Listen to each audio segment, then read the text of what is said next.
Tama ko nga pala yung tatay ko tsaka si Yuki. Yung mga nakalaking. Yung mga plastic bottle. Dami. Doon, bigay nung ni magkukwek-kwek doon. Sila.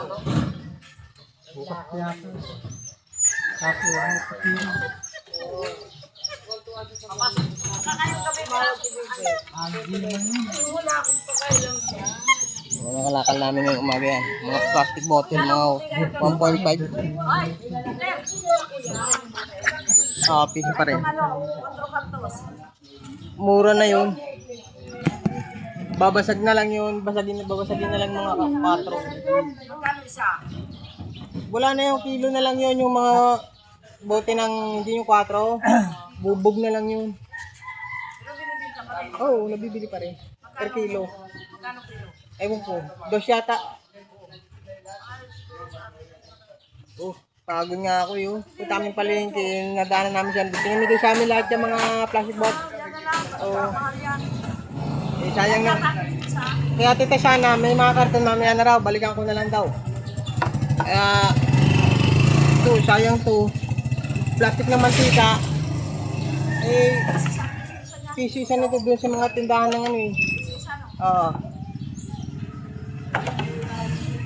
Sayang eh.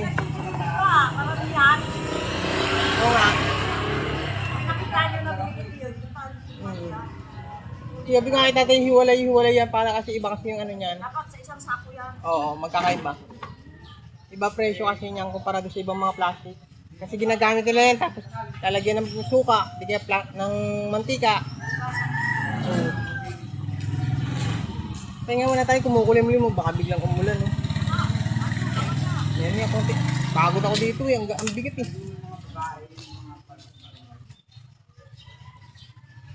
Nagdala kami tumambay-tambay doon. Ayun, nakapangalakal tuloy. Salamat. Salamat din sa kay Kwek. Yan sa kay Kwek. Sa kanya yan, lahat. Inipon niya. Doon, wala pang magbibigay doon. Nag-iipon pa daw. Tara na. Tara na. Baka bigla tayo abutan ng ulan. Magandang umaga. Nakapangalakal ngayong umaga. Salamat Lord. Thank you sa blessing.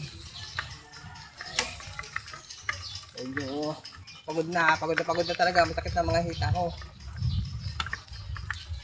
Exercise, hanap buhay. May pambenta na naman mamaya. Biling ulam. Marami naman bigas kahapon may nagbigay eh. Salamat, thank you Lord. Nandito na kami. Sakto. Ayan. Diba? Tatay ko. Ayan. Yung marami na yan. Ang doon sa likod.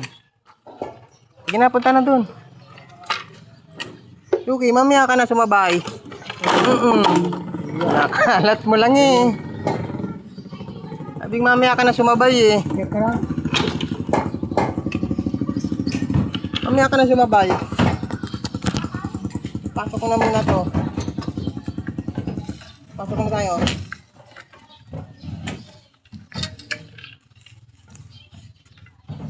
Sige, mamaya na.